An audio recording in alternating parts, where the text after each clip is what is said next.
Thank you so much for being here. This is a great crowd. Are you guys enjoying the food? Awesome.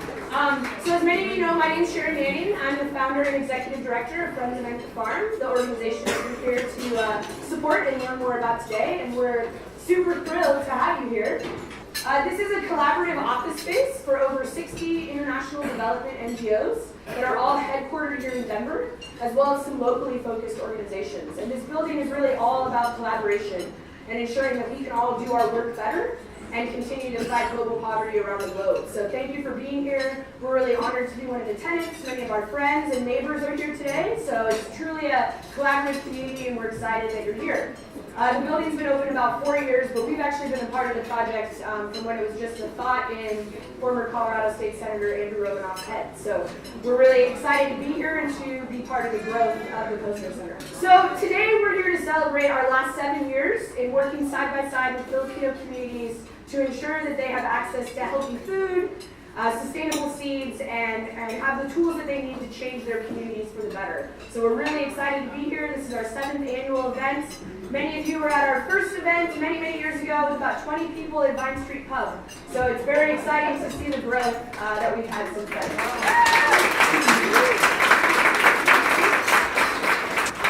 And any of you that have spent time in the Philippines or know anything about the Philippines know that having lechon, our whole roasted pig, is a really big deal. So it is the sign of a party, it is the sign of an event, it is the sign of wealth and nourishment, and we're really pleased to be sharing that with you all today. So thank you for enjoying the lechon. Sorry, vegetarians.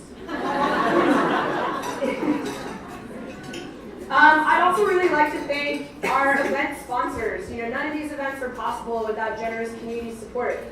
So Sharon Wong is actually here from the Denver Wellness Center. So this is the 2nd year that they've been an event sponsor. Thank you so much. We got Michael Beck from Venture Coffee Company serving up Filipino coffee. So Michael is part Filipino. He runs a business that brings Filipino coffee here to Denver and then roasts it. And we're actually just getting ready to roll out a subscription program where you all can order monthly or annual coffee from him, and a percentage of the sales will go back to supporting our farmers. And then Seeds Trust is a local seed company here in town. Unfortunately, none of them could attend today. But they're a great way to source local, bioregional, organic seeds here in Denver, and they're a cash sponsor of today. So thank them for their support as well. And then you'll get to hear from her soon, but I did want to shout out to our very special guest speaker that's here from the Philippines, our Philippine counterpart NGO board president, Padma, or more professionally, Dr. Padma Pani. And I'll be introducing her later, but it's really a real treat that Padma's here. She came all the way from the Philippines to attend seed school last week and to join us for this event, and we're just really thrilled to have her here and have that local support. So thank you for being here, Padma. So my passion and work in the Philippines began over a decade ago when I served as a Peace Corps volunteer from 2006 to 2008. And I'll never forget when I first went to the Philippines, my first day of my site visit. I walked into the quiet, beautiful Pinewood home of the Coastal family, and the smell of brewed coffee filled the air. There were tons of people in the house, and it was clear there was some sort of gathering or celebration happening. And turned out it was the novena, or the 9th day after someone's death. And Lolo Enrique here, the grandfather of the family, had just passed away. But little did I know that prior to his passing, his children had just received their blessing, his blessing, to reopen their ancestral land to the public, to serve as an education space, as a training center, and to really teach the next generation of farmers everything that their parents taught them. And so it was just very serendipitous timing. And it is in that moment that the seeds of what is now our organization began to germinate, and my life became intertwined with the Coastal family and the Philippines. So I'll also never forget the first time I took the beautiful hike down to Enka Farm. Many of you have been fortunate enough to go there as well. And you know that it's pine tree lined road, dirt road, away from the hustle and bustle of the bigger Baguio city, just an hour away. It was really a breath of fresh air. And this wasn't my main Peace Corps assignment, so this was all just very serendipitous. So I took that hike down and I started to learn about the vision that the Coastalans had for their land. And then really I spent my service learning from them. So this 45-hectare piece of land has been in their family since the 1800s, and it's really an incredible conservation story. So in the early 1970s, not only did a mine open upstream from their farm and contaminate their irrigation, as well as everyone downstream, but the Philippine government tried to legally take their land right away. And they're indigenous peoples, and so as many of us know, it's very hard for indigenous peoples to fight those land right battles. But they were incredibly fortunate, and after 30 years of a legal battle, they were restored their ancestral land right. And when I arrived as a volunteer, they were just wanting to reopen it to the public and to have it serve as this incredible space. And so I really spent my service learning from them, engaging in farming. I didn't know what it took to be a farmer, and helping them develop a shared vision for the space. And in 2008, my service was coming to an end, but I knew my time in the Philippines wasn't. I remember one of my last days at the farm, sitting in a beautiful nipa hut, kind of like this, but with these great views. And I was finishing reading President Obama's book, The Audacity of Hope. I closed the book, looked out at a view of a place that had become a second home, and I knew I wasn't ready to leave, and there was still work to be done. And I knew that I wanted to attend law school and then come back to the Philippines and continue to help this vision become a reality. Audacity is the willingness to take bold risks. Hope is a feeling of expectation and desire for a certain thing to happen. And so it's with this audacity and hope that I returned to the Philippines 2 years after my service in 2010, and with the blessing and collaboration of the Coastline family, founded what is now Friends of Enka Farm, an international NGO committed to supporting food security and smallholder farmers throughout the Philippines. So we've lost more than 75% of our food diversity just in the last 30 years due to the influx of industrial farming and chemical farming. A great example in the Philippines is there used to be thousands of varieties of rice grown, and today that's been shrunk down to just a few varieties in the market. So the diversity is really being lost. And in addition, the big six, or we often say the big three, biochemical companies now own the world's seeds, not farmers. But historically, all of us, our ancestors, we've gotten to the place we have in the world with food diversity because of seeds and because of the ability to save them time and time again. But we were starting to lose that. So 3 major biochemical companies own our food. And we really think that that's a problem, and that's what we're working to change. So after spending many years listening and working side by side with our Filipino communities, we knew and identified with them that the only way to restore food security is to return to the historical practice of farmers saving their own seeds. This is the only sustainable model. To end their dependence on having to purchase seeds time and time again, to reintroduce food diversity, and to ensure that they have access to their own seeds. So 2 years ago, we began to make this vision a reality by expanding our work beyond just Enka Farm and working with a growing community of organic farmers throughout the Philippines. Since 2015, we've conducted more than 1,000 hours of technical training programs. Many of you in the room are seed school graduates. We've been taking that program over to the Philippines and teaching seed school to our Filipino partner farmers there. We've educated over 400 farmers. We've helped launch the first of its kind Seed Savers Association in our main province in Benguet. Last year we had a core group of 7. Now that group has grown to a core group of 20, representing 4 municipalities, feeding a community of over 40,000 people. So we're really starting to see a lot more traction with the technical training and the work that we're doing. And this year we've accomplished a lot, thanks to a really dedicated and fantastic team on the ground. Many of you remember last year we hired our first full-time staff in the Philippines, and our team is really doing an incredible job leading our programs. So this year we held a training of trainer programs. So 30 farmers that had already attended one of our signature seed schools participated in a 2-day training of trainers and leadership course where they learned how to facilitate the next trainings. And this is a key piece to our sustainability. It's great to bring over people that have knowledge from elsewhere, but the true sustainability in building a food secure community is right there in the hands of the Filipino people. And so we're really excited to see our farmers starting to teach their peers. We've now held 2 seed schools with new partners throughout the Philippines that our farmers have facilitated, which is great. And in May of this year, we launched the first of its kind seed library in our main community. This is a collaborative partnership with the Municipal Government Office, us as an international NGO, and then the Benguet Association of Seed Savers, our core farmers group. And we're really excited to see this program continue to grow.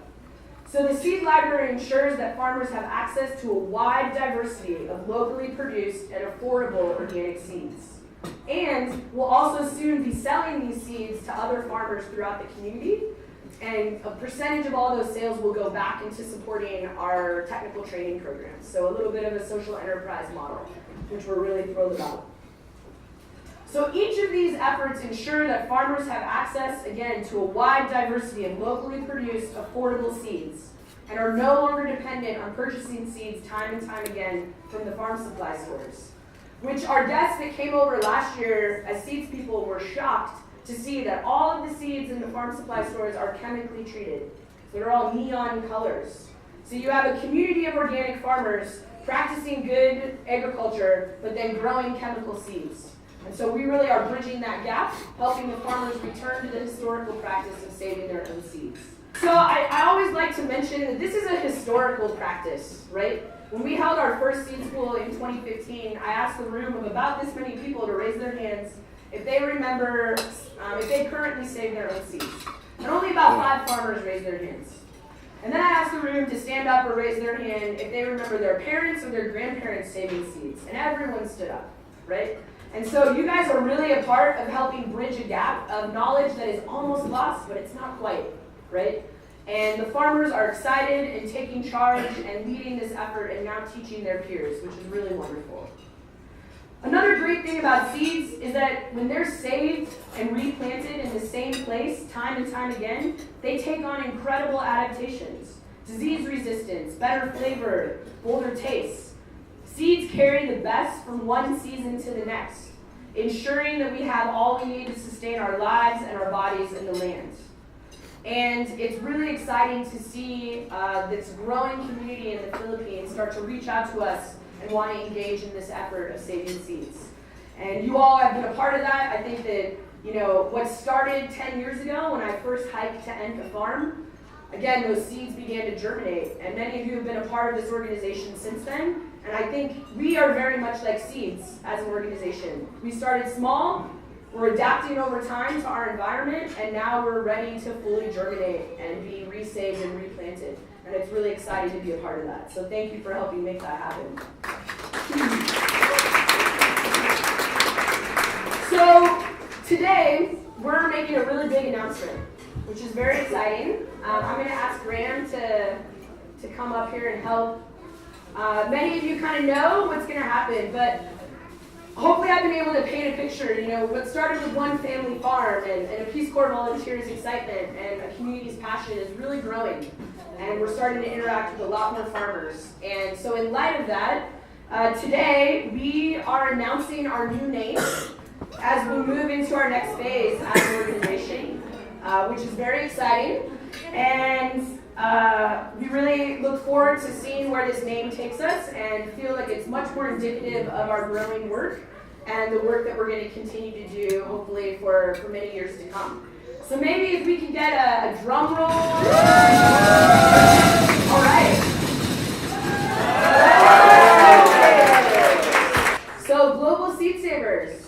And I want to point out something that many of you may notice, but our globe looks a little different than it normally does, right? We very rarely get to see this side of the globe, so we're really excited. Our very talented program manager in the Philippines, she and her partner run a graphic design firm, and they designed this for us. So keeping it very local, keeping it in the hands of in the Philippines, which we're very excited about. So as we potentially grow, we can move the map as we move to new places. But you guys are all a huge part of this growth today. You're a huge part of planting these seeds that are really ensuring that people have access to locally produced and affordable food. And we're really pleased to have you here. Naimbag na adlaw kada kayo amin. Magandang araw. Hello everyone. I'd like to begin by asking you to picture as clearly as you can the vision of global seed savers. Imagine hunger-free and healthy communities with access to sustainable farmer-produced seeds and food. What does that look like? What are people eating? How are the farmers doing? Are they producing and growing their own seeds? Are they harvesting enough? More than enough? Are people happy? In the slums of Metro Manila, near the landfills and garbage dumps, there's a meal for the hungry called pagpag. Pagpag means to shake off dirt. When it refers to the meal, it's food that has had the dirt shaken off of it. Where does it come from? Every morning before dawn, trucks and trucks of garbage are delivered to the slums. Some are dumped in the landfills, some are taken to sorting areas where men, women, and children separate plastic cups, bottles which can be resold for recycling, and food waste, most of which comes from restaurants and fast food chains in the metropolis. The food waste is set aside. If you can imagine, half-eaten pieces of fried chicken from KFC, Jollibee, and McDonald's.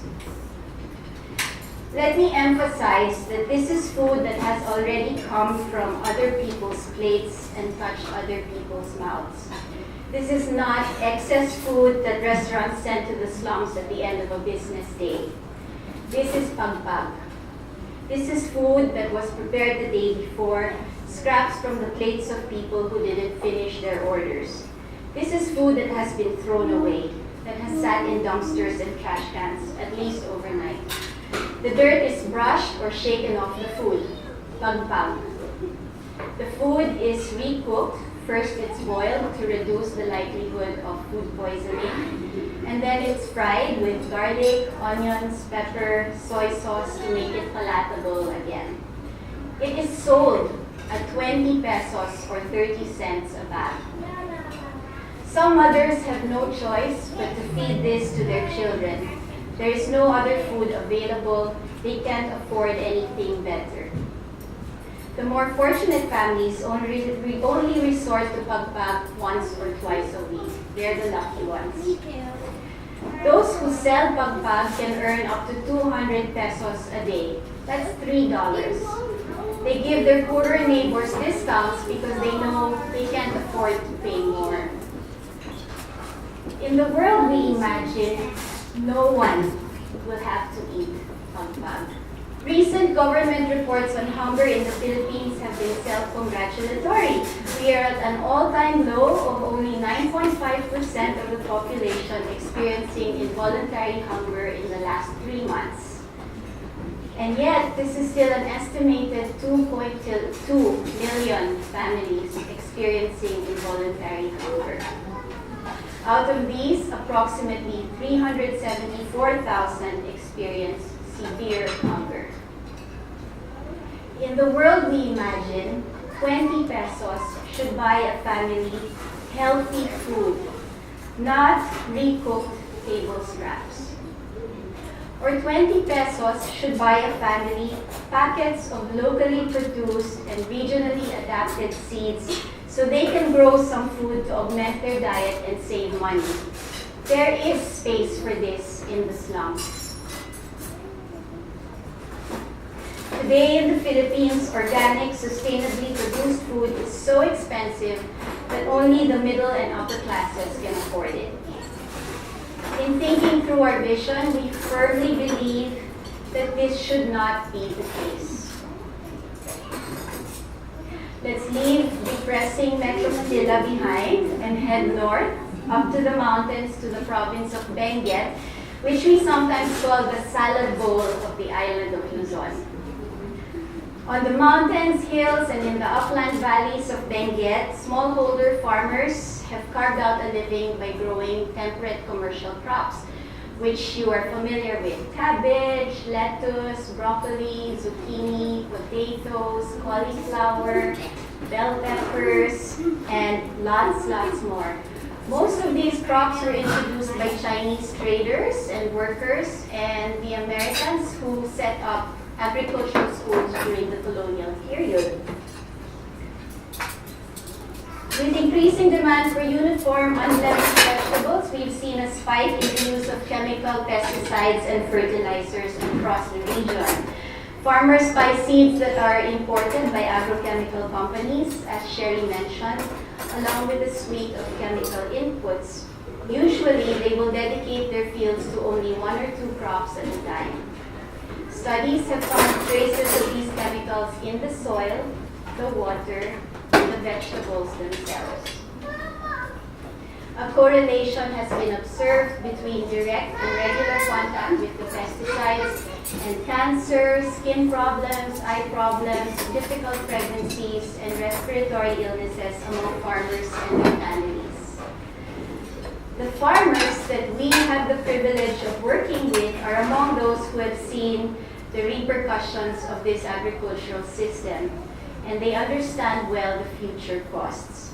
They opted out of industrial agriculture and turned to organic farming.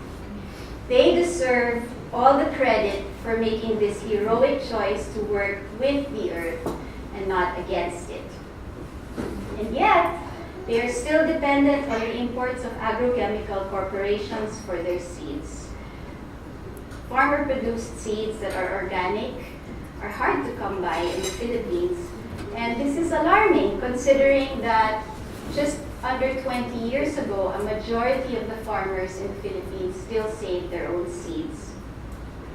But let's travel down south again to Mindanao, to an indigenous community where a household could have between 10 to 30 varieties of rice in one household in the hands of a mother. It's amazing. And the mother passes down the seeds to her daughter. If the family doesn't have any daughters, then the seeds might go to a daughter-in-law. If the mother doesn't like her daughter-in-law, she might wait for a granddaughter to inherit her seeds. But then the so-called Green Revolution wiped out an unknown number of these traditional varieties of rice. They were replaced by high-yielding varieties which required fertilizers and pesticides to produce the much-wanted bumper crops. Rituals, songs, knowledge, and ways of sharing disappeared with the traditional rice. Farmers were encouraged to give up the old and embrace the new. But thankfully, some farmers did not listen. They are our hope. The mothers and daughters who continue to select, plant, and harvest their own rice varieties. The fathers and sons who have stopped poisoning their land and now nurture the soil and respect the water. The farmers who still save their seeds, and the farmers who wish to return to the seed-saving practices of their parents and grandparents. We need to support them, protect and affirm their knowledge, and help keep the seeds in the hands and in the soil of the communities. This is our commitment at Global Seed Savers. To support small-scale farmers in creating local food security and fostering a healthy environment through technical training and the establishment of community-owned and operated seed libraries. We all sense that this is not a good time on this earth. But the worst of times are the best of times to work towards something positive and vital. And we have a simple, concrete, and effective way within our reach. This is a good time to plant seeds. So we have our spiritual, cultural, and political work cut out for us. Each one of us in this wonderful gathering has a role to play in this. And before I launch into an ever-growing list of the changes we need to make, let me first quote Wes Jackson, founder of the Land Institute, who said, If your life's work can be achieved in your lifetime, you're not thinking big enough. We need diversity. Biological diversity, seed diversity, food diversity, cultural diversity, and economic diversity. We need to shift the economy and make room in our lives for different kinds of economy where seed sharing might be as important as seed selling. We need to flip power and politics. We need to be ready for climate change. We need to secure farmers' land rights and livelihood. We need to raise, support, and encourage the next generation of farmers. We need to ensure that everyone has access to good food. It's a right, not a privilege. We need to stay low to the ground, grassroots. As one of my seed school classmates put it, just get down in the dirt. People will think we're crazy, but that's okay. I have a 5-year-old and she's taught me to think with nursery rhymes. So I'll just share one of our favorites with you. You might know this. Don't worry if your job is small and your rewards are few. Remember that the mighty oak was once a nut like you. I invite you to imagine our vision again and to think of the small steps and the generations of steady work it will take to accomplish it. Hunger-free and healthy communities with access to sustainable, farmer-produced seeds and food.